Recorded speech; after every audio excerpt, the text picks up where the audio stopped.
Now we'll see a lot of the same things on 2.2 as we did in 2.1. Again, it's just a nice introduction, but you know, seeing this over again is okay because part of the memorization, or part of the multiplication table is that we want you to memorize at least these first 12 basic multiplication facts between these two values, right? 0 times 0 all the way up to 12 times 12.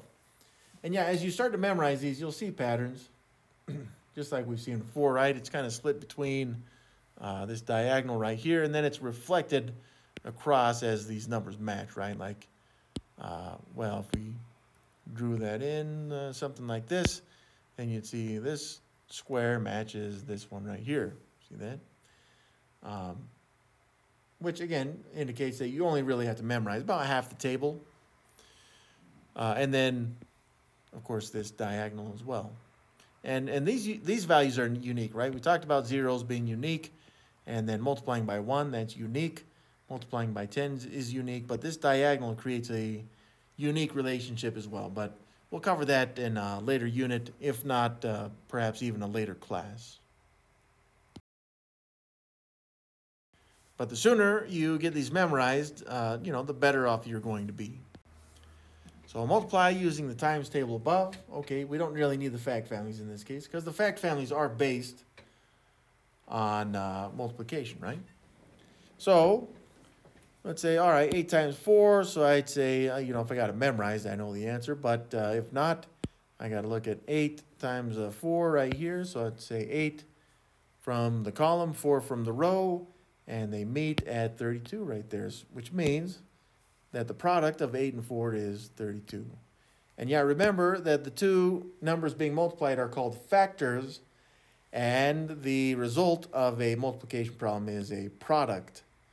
So 8 is a factor, 4 is a factor, and 32 is a product.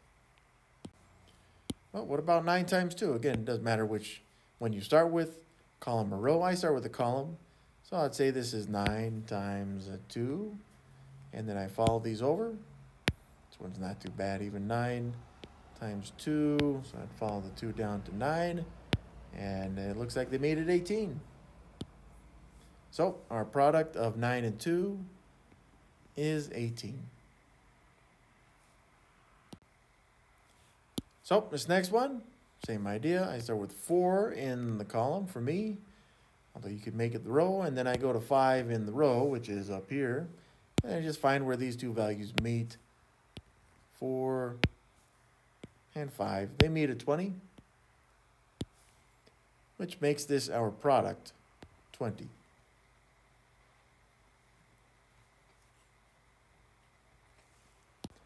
And so this last one, once again, say, all right, I find 6 in my column, 7 in the row, which is up here, and just find where they meet.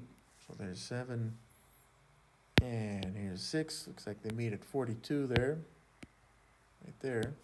So our product of 6 and 7 is 42. Now, again, we're using the table until you get this stuff memorized, but eventually we won't be using the table anymore. So in the future, it'll be crucial to have this stuff memorized. Well, you know, if you refer back to it, eventually you'll just memorize it anyways, but we encourage you to memorize this the sooner the better.